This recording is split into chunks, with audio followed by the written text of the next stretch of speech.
समझने का प्रयास करिएगा, जीवों को आने दीजिए। इस कथा के प्रभाव से जो 84 लाख योनियां होती है ना, उस समस्त योनियों से हमको मुक्ति मिलती है। और कथा के लिए ध्यान दीजिएगा,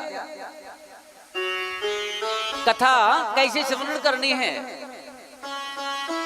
कथा का पहला ही नियम है कि कथा में जब हम बैठे तो अन्यत्र बातों को भूल जाएं। क्या काम करते हैं, क्या नहीं करते, धन का आवागमन हो रहा है या नहीं हो रहा, घर में गृहस्थी चल रही है कि नहीं चल रही, घर के लोग स्वस्थ हैं कि नहीं स्वस्थ हैं।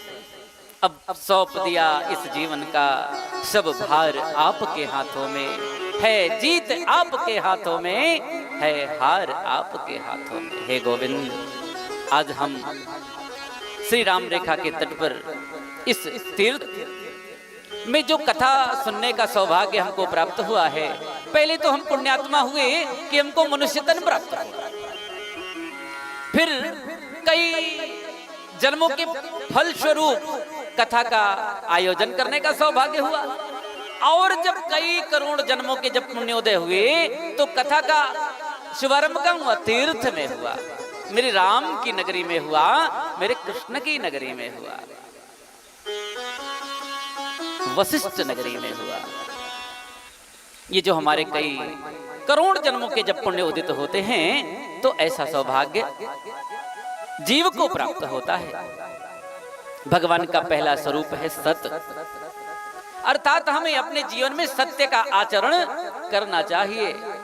सभी धर्म हमको यही सिखाते हैं कि हमारे जीवन में सत्य का आचरण होना चाहिए। दूसरा स्वरूप है चित्त, जो भगवान का, चित्त का मतलब समझते हैं आप लोग? सत्य तो सर्वत्र दिखाई देता है, लेकिन चित्त मौन है। चित्त क्या है? शांत है। चित्त क्या है? शांत है। यह केवल महसूस किया जा सकता है। जैसे कई लोग कहते हैं ना कि भगवान को हमने देखा नहीं, तो भगवान को देखा नहीं तो क्या आपके अंदर से जो आवाज आ रही है वो कहां से आ रही, इसका पता लगा पाए?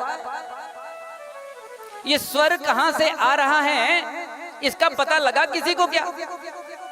यह स्वर ही तो ईश्वर का सबसे बड़ा स्वरूप है। भगवान का जो दूसरा स्वरूप है चित्त,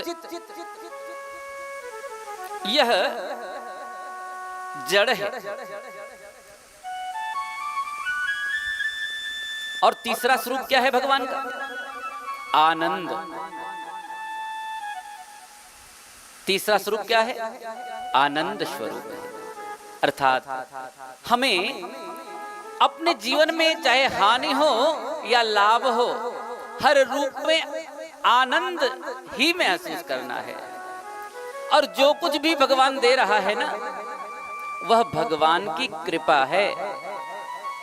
अभी पटियाला में कथा चल रही थी तो खूब मिठाई खिलाई मनीष जी के रिश्तेदार जी ने, तो बहुत आनंद आ रहा था। वहां से आए कुछ समय बाद ब्लड जांच कराया तो थोड़ा सा शुगर लेवल बढ़ गया।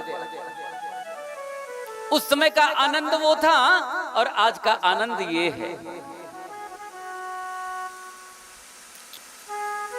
आज का दुख ही कल का सुख है मां, और आज का दुख कल का सुख है। हर रूप में आपको ये महसूस करना है, यही मानना है कि जो हमारे जीवन में है ना, वो भगवान की कृपा है। अगर बहू झगड़ा करने वाली मिल गई ना, तो क्या है? भगवान की कृपा है। अरे बहू प्रेम करने वाली मिल जाएगी ना, तो यहाँ दिल्ली से चली आई हो ना माँ, तो बहू की ही याद में रहोगी। और अगर बहू झगड़ा करने वाली होगी ना माँ, तो यही सोचोगी कि चलो एक हफ्ते के लिए तो भगवान के चरण में है। तो क्या है? अगर बहू झगड़ा करने वाली मिल जाए माँ ना, तो ये भी भगवान की कृपा है। और बहू अगर प्रेम करने वाली मिल गई ना माँ, तो क्या कहेगी पता है? कि माँ मनीष जी ने सुंदर श्रीमद् भागवत कथा सप्ताह का आयोजन किया है, पितरों के निमित्त किया है। सो हे माँ, इस कथा में जा, पूरी तैयारी करेगी आपकी, और जैसे ही पहुंचोगी ना अयोध्या में, फोन आ जाएगा, माँ आराम से उतर गई क्या।